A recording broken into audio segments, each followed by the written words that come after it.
Mida hii hapa hivi kuna Black Beauty mmoja tunamwona akiwa amebeba box. Taratibu alikuwa akinyata kama anavizia kitu fulani hivi, na baada ya kufikia jiwe kubwa tunamwona akiwa amelishusha boksi lile na kisha akachukua binokula kwa ajili ya kutazama.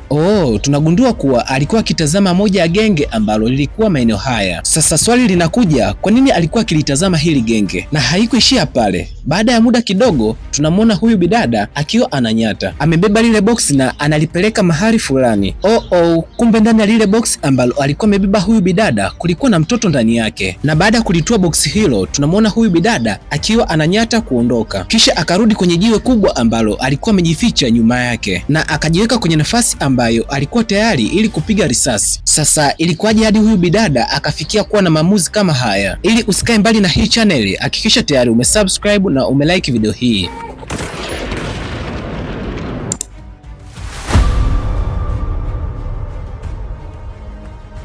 Twende sawa. Movie inaanza hadi katika sehemu moja hivi katika jangwa la Sahara. Kuna familia moja ilikuwa ikisafiri kuelekea ukweni. Leo ni siku ya 5, wapo njiani wanasafiri tu. Na hapa tunamwona mhusika mkuu katika hii movie ambaye ni huyu dada anaitwa Sira. Safari ikiwa inaendelea, kuna jamaa mmoja anaitwa Mustafa akamwambia chifu wake kuwa ni bora apumzike hapa kwa ajili ya kuendelea na safari kwa siku ya kesho, kwa sababu hata hivyo walikuwa hawapo mbali sana na sehemu ambapo wanaelekea. Basi chifu akakubali kuwa kwa siku ya leo watapumzika hapa na siku ya kesho wataendelea na safari. Basi wakapumzika pale, wakunywa maji wakanywa, na mida baadaye hivi chief akawa anaongoza ibada hapa na watu wote wakajiunga kwa ajili ya kuswali. Watu hawa walikuwa ni watu wenye ushirikiano na upendo sana.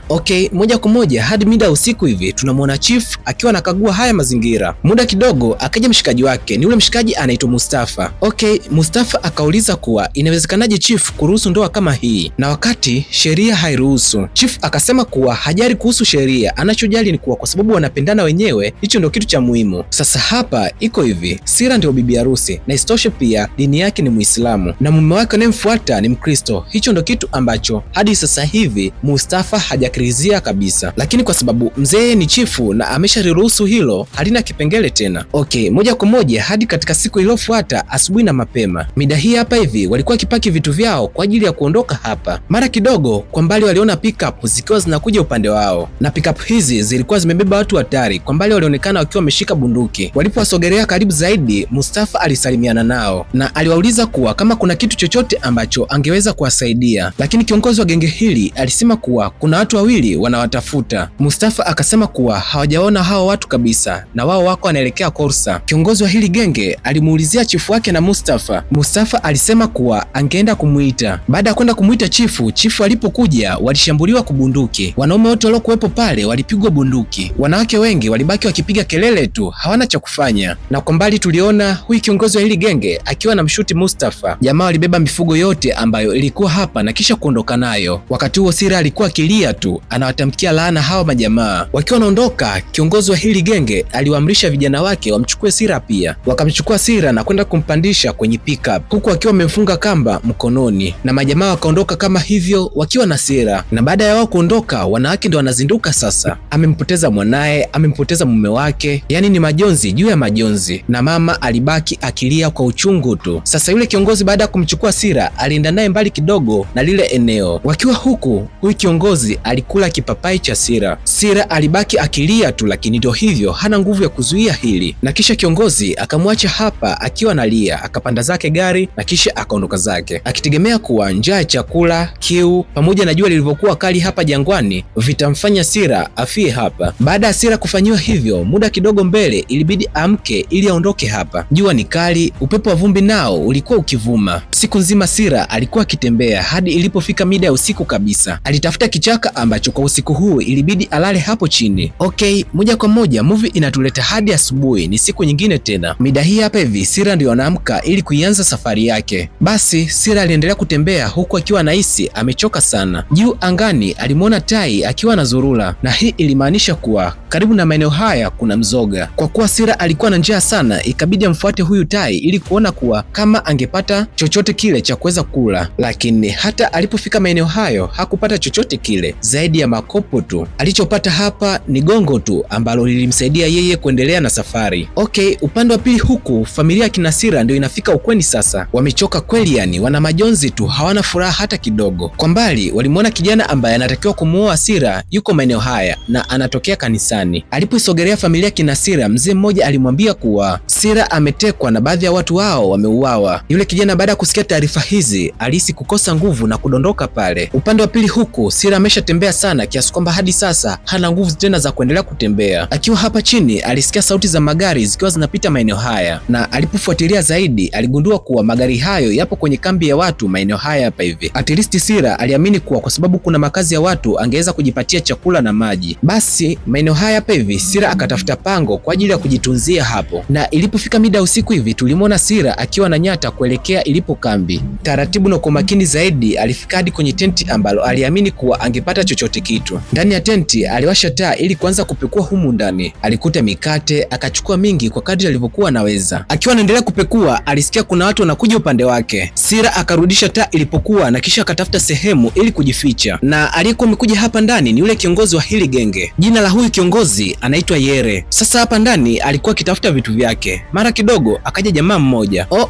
Aliyekuwa amekuja hapa ndani ni yule mshikaji anaitwa Mustafa. Ile siku tuliona kuwa alipigwa risasi haikuwa kweli, na inawezekana ule mchongo mzima aliupanga yeye, na sasa hivi Yere na Mustafa wanafanya kazi pamoja. Bwana we, na leo ndio Sira aligundua kuwa Mustafa hakufa, bali ile siku aliigiza tu na yeye ni mmoja wa genge hili. Baada ya pale wakawa wamemaliza maongezi yao, wakampa nafasi Sira ili kuondoka hapa ndani. Katika siku iliyofuata leo kuna gari ilikuwa ikiingia hapa ndani na imebeba wadada wengi. Kwa mbali Sira alikuwa akiitazama. Basi viongozi wakasalimiana pale, na hawa wadada walikuwa wameletwa hapa kwa ajili ya kuwasaidia wanaume kazi pamoja na haja zao, na huyu mama hapa ndio atakuwa mtu ambaye anawasimamia kwa muda wote. Okay, moja kwa moja hadi upande wa pili kuna taksi imekuja maeneo haya hapa hivi, na aliyekuwa ameshuka kwenye gari ni huyu mshikaji anaitwa Jinsid. Kuja maeneo haya hapa hivi ndio safari yake ya kwanza kumtafuta Sira ilianza, na hapa hivi alikuwa amekuja kwa rafiki yake. Baada ya maongezi marefu tunapata kugundua kuwa Yere ndio chifu wa hichi kijiji na mara nyingi huwaga hayupo hapa, na pia kijiji kizima hakuna mtu anayejua kuwa Yere huwaga anaenda wapi pindi anapokuwa anaondoka. Sasa iko hivi, kwa kuwa Jinsid aliambiwa kuwa Sira alitekwa na Yere, kwa hiyo basi dhumuni la yeye kuja hapa ni kutafuta ukaribu na Yere ili aweze kumpata Sira wake. Basi bwana, siku zikazidi kwenda sana. Siku moja usiku, Sira wakati njaa imembana sana, alitoka mapangoni na kuja hapa kambini ili kufanya mpango wa kuweza kupata chakula. Sasa mida hii hapa hivi kuna huyu dada anaitwa Kemi, yuko anaanua nguo. Kwa mbali alisikia sauti ya chini ikiwa inamuita, alikuwa ni Sira. Baada ya Kemi kuangalia mazingira na kuona yuko peke yake, alienda hadi alipo Sira. Sira alimwambia Kemi kuwa anahitaji amsaidie chakula hata kidogo kwa sababu ana njaa sana, na Sira akamwambia kuwa atamsaidia. Siku ya kesho ataweka chakula nyuma ya tenti. Kweli bwana, movie inatuleta hadi katika siku iliyofuata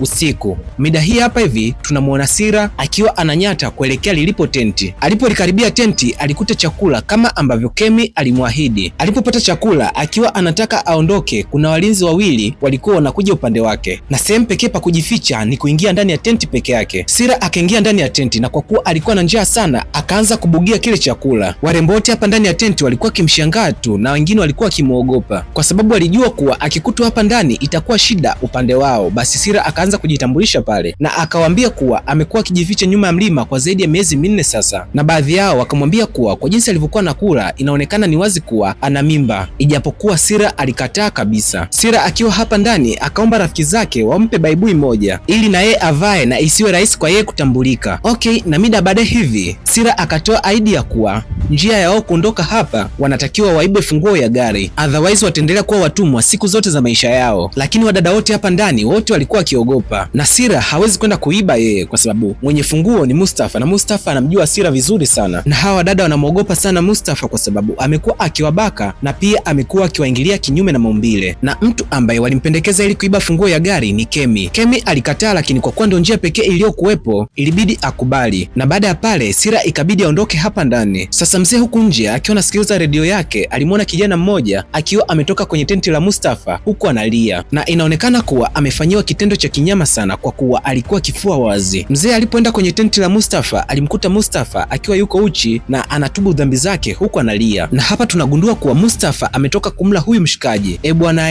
Mustafa alikuwa na vitendo vya kinyama sana. Mzee alipogundua hili, kile kitendo kilimuumiza sana, hakukipenda. Sasa katika usiku huu Kemi alitoka kwenye hili tenti akaja hadi kwa huyu mama na kumwambia kuwa Mustafa alimwambia kuwa usiku aende kwenye tenti lake. Kemi alidanganya hapa na lengo ilikuwa ni ili kuiba funguo za gari. Basi yule mama akampeleka Kemi hadi lilipo tenti la Mustafa. Alipofika alimuuliza Mustafa kuwa kama kuna msichana yeyote ambaye alikuwa anahitaji kuonana naye usiku huu, ila Mustafa alisema hapana, na kama kuna msichana yeyote ambaye anataka kumuona ni bora mruhusu tu aingie. Kemi akaruhusiwa kuingia pale, na Mustafa alipomuuliza kuwa kitu kilichomleta hapa ndani, Kemi alikuwa akivua nguo tu. Lengo lake ni ili amshawishi Mustafa na iwe rahisi kwake kuiba funguo ya gari, lakini Mustafa hakutaka unyama kabisa, yani alimwambia kuwa hayupo interested, ila Kemi aliendelea kuvua nguo tu, na alipomsogelea Mustafa alimsukuma kwenye meza. Kemi akafanikiwa kuibeba funguo. Akiwa amefukuzwa hapa ndani anataka atoke, Mustafa alihisi kitu, akaanza kumpekua na funguo ya gari ilidondoka makwapani kwake. Mustafa alimpiga sana Kemi kwa kitu alichokuwa amefanya na alimtoa hadi nje akitaka kumuua, lakini mzee mmoja alimwambia kuwa asifanye hivyo kwa sababu hicho kitendo kitamuumiza sana Yere. Kwa hiyo ni bora amsubiri Yere ili ajefanye maamuzi yake mwenyewe, na ile ndio ikawa salama ya Kemi. Bila hivyo Kemi angeuawa leo. Na kwa usiku ule Kemi alifungwa kamba ili kupewa adhabu. Sasa katika siku iliyofuata Sira alipotoka nje leo, tumbo lake lilikuwa limeshakuwa kubwa, na muda huu hapa hivi ametoka nje ili kupigwa na jua akiwa anapata maji ya kunywa pia, lakini pasipo kujua yule mzee alikuwa akipita hapa yuko kwenye patrol. Huyu mzee alimuona Sira, lakini Sira hakuwa amemuona na hakugundua kuwa kama kuna mtu alikuwa akimwangalia kwa mbali. Mzee alikuwa akimwangalia Sira na binokula akiwa mbali. Bahati nzuri ni kuwa mzee hakumfanya chochote Sira, na hii ni kwa sababu Sira alikuwa ana mimba. Kwa hiyo hadi sasa hivi mzee akawa amegundua kuwa kuna mwanamke ambaye anaishi maeneo haya hapa hivi. Upande wa pili kuna gari ikawa imekuja hapa kijijini, na inaonekana ilikuwa imebeba vyakula kwenye bodi, na aliyekuwa amekuja hapa ni Yere kwa sababu Yere ndio chifu wa hichi kijiji. Kama unakumbuka vizuri, Jinsid alikuwa na plani ya kukutana na Yere kwa ajili ya kujiunga na kikundi chake, na lengo lake kubwa ni ili kumuokoa Sira. Basi hapa kijijini mida hii hapa hivi akawa anatoa msaada kwa baadhi ya watu, na mida usiku hivi Jinsid alienda hadi nyumbani kwa Yere. Jinsid alipofika alimwambia Yere kuwa anahitaji ajira kwake na ataifanya kazi kwa ajili ya dini ya Uislamu, na Jinsid akamwambia kuwa hawezi kumwajiri peke yake, ili amwajiri inabidi atafute vijana wenzake 4 na wamuone pindi atakaporudi kwa mara nyingine tena. Jinsid akakubali. Baada ya pale akashukuru na kisha akaondoka zake. Okay,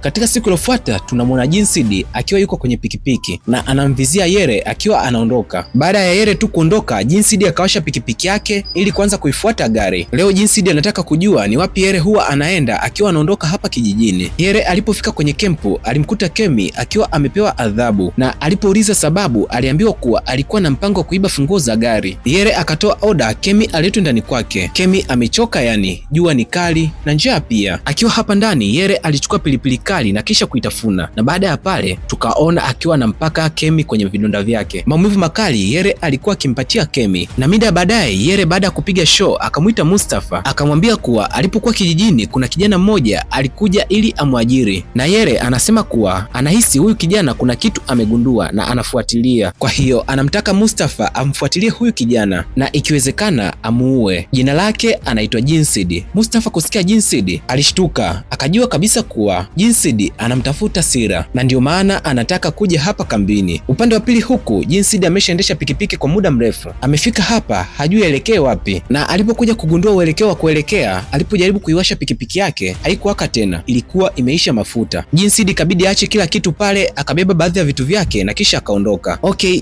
mida usiku hivi wakati Sira akiwa amelala alihisi kuna mwanga unamulika machoni kwake. Aliposhtuka alikuwa ni yule mzee, na akamuuliza kuwa kwa nini yuko hapa, na mara kadhaa amekuwa akimuona akiwa anakuja kwenye kempu. Kwa hiyo ni bora aache kabisa kufanya hivyo kwa sababu yeye ni mjamzito na hiyo itamletea shida sana. Baada ya kusema hivyo mzee akaamua kusepa zake. Ilipofika asubuhi wakati Sira anaamka, nje ya pango alikuta chakula pamoja na maji. Ni wazi kabisa kuwa aliyeleta hivi vitu ni yule mzee. Sira akiwa na hali mbaya kwa sababu ya mimba yake akachukua akachukua vile vitu, na mida baadaye hivi Sira akiwa amelala humu ndani alihisi uchungu. Akiwa peke yake alijitahidi asipige kelele ili ajifungue salama, na mida baadaye hivi Sira akafanikiwa kujifungua, lakini hakuwa anampenda yule mtoto hata kidogo. Okay, moja kwa moja movie inatuleta hadi katika siku iliyofuata. Mida hii hapa hivi tunamwona yule mzee akiwa na vijana wanafanya mazoezi kwa ajili ya kuelekea kwenye mission fulani, hadi yule kijana ambaye aliliwa na Mustafa naye yuko hapa. Mustafa alipokuja alimwambia mzee kuwa amtoe huyu kijana kwenye hii mission wala asimuhusishe kabisa. Basi kwa kuwa Mustafa amesema, mzee akawa hana option, akamuita kisha akamwambia kuwa yeye hatakuwepo kwenye mission. Huyu kijana alijua kuwa aliyesema yote haya ni Mustafa, na Mustafa amemzuia ili aendelee kumkula. Jamaa alimaindi sana, lakini ndio hivyo, hana nguvu sasa ya kufanya chochote. Na ilipofika usiku, mzee alienda hadi lilipo pango ambapo yumo Sira, akampatia bunduki na kisha kumfundisha kuitumia. Akamwambia kuwa siku ya kesho ulinzi mkubwa utaondoka hapa kwenye kempu, kwa hiyo atatakiwa kwenda kutega mabomu ili waliobaki aweze kuwamaliza, lakini asija akawasahau wale wasichana kwenye kempu. Lakini akumbuke kuwa Yere na Mustafa hawataondoka, watakuwepo kwenye kambi. Na usiku mwingi ulipoingia, Sira alitoka kwenye pango na kuja hadi hapa kwenye kambi. Alianza kutega mabomu katika maeneo mengi ili kuhakikisha kuwa kesho mlipuko unakuwa mkubwa. Alikuja kwenye kempu ya wanawake na kisha akawapatia barua ili wafuate maelekezo ndani yake. Okay, ilipofika asubuhi tunamwona Sira akiwa anafunga kitambaa kichwani. Ni muda wa kwenda kukiwasha sasa. Akakoki mashine na kisha akaijaribu. Chini ya box ambalo mtoto wake alikuwa amelala, Sira akaweka bomu, akaweka na karatasi ambayo ilikuwa na ujumbe juu yake. Na baadaye hivi tunamwona Sira akiwa anatoka kwenye mapango akiwa amebeba lile box. Akaja hadi katika jiwe moja kubwa hivi, akalishusha lile box, akachukua dubini ili kuangalia mazingira ya kwanza. Mida hii hapa hivi akaona wale vijana wakiwa wanaondoka kwenye hii kempu kama ambavyo yule mzee alimwambia. Baada ya wale vijana kuondoka, Sira akabeba box lake ambapo lilikuwa na mtoto ndani yake, akashuka hadi kambini akiwa ananyata. Kwa sasa wote tunajua kuwa ndani ya box kuna bomu na juu yake yuko mtoto. Lile boksi Sira akaja akaliweka hadi lilipo tenti la Yere, na baada ya pale akaondoka akiwa ananyata kurudi lilipo lile jiwe. Sira akiwa hapa juu ameelekea lile box target, akabadili mawazo akarudi hadi lilipo tenti ili kumchukua mtoto wake. Wakati huo upande wa pili, huku wale vijana wakiwa wanasafiri, moja ya gari yao ilikwama. Wakiwa wameshuka wote, polisi wengi walitokea na kisha kuwakamata. Okay, hebu ngoja turudi alipo Sira. Tunamwona Sira akiwa na mtoto wake mgongoni huku ameweka target. Mustafa alipotoka nje ya tenti alihisi ukimya sana, akachukua bunduki yake na kisha kuzunguka ili kukagua mazingira. Alipokuwa anakuja kwenye tenti la wanawake, alimkuta yule mama ameshafariki. Hapo ndipo Mustafa akajua kuwa wapo kwenye hali ya hatari, na kwenye tenti Mustafa hakukuta msichana hata mmoja. Mustafa alikimbia akipiga kelele kuwa wale wasichana wote wametoroka, na alipokuja kumwambia Yere muda ule pia Yere ndio aliona ile karatasi ikiwa kwenye boksi na imeandikwa kuwa bado ninaishi. Na pale pale Sira akaanza kupiga risasi yalipo yale mabomu. Ilitokea milipuko mingi na baadhi ya watu aliwapiga risasi. Kwa kuwa aliwawahi, hakuna mtu ambaye alifanikiwa kutoroka hapa. Vijana wote walienda chini kasoro Mustafa. Akiwa anakimbia kuelekea kwenye gari, yule kijana ambaye Mustafa alikuwa akimkula alimpiga risasi, na Mustafa naye habari yake ikawa imeishia hapa. Wakati huo Yere naye anajaribu kujisogeza wakati moto umemchoma sana, lakini na yeye hakufika hata mbali, alifariki pale pale kwa maumivu makali. Then tunawaona wale mabinti wakiwa wanakimbia wakiwa hawajui wanakoelekea, na kwa bahati nzuri wanakutana na polisi na kisha wanachukuliwa, na hiyo ndio inakuwa salama yao. Sira huku ameshasimama kwa muda mrefu hajaona majibu yoyote yale, akasogea kuelekea ilipo kempu ili kuona kuwa kama kuna mtu yeyote ambaye atakuwa ni mzima bado. Akiwa huko anataka kuingia kwenye gari, ghafla alisikia sauti ya mwanaume ikiwa inaita jina lake. Alipomwangalia vizuri kwa mbali aligundua kuwa alikuwa ni Jinsed. Sira nguvu zilimuisha kabisa, yani aliona aibu na hamstahili kabisa Jinsed. Na mwisho wa movie tunamwona Jinsed akimkubali mtoto pamoja na Sira, na hapo ndo nakuwa mwisho wa hii kazi. Ili kazi ijayo isikupite, hakikisha tayari umesubscribe, umelike video hii na umeturn on notification bell. Lakini pia kwenye comment section dondosha comment yako, niambie unaangalia hii recap ukiwa wapi.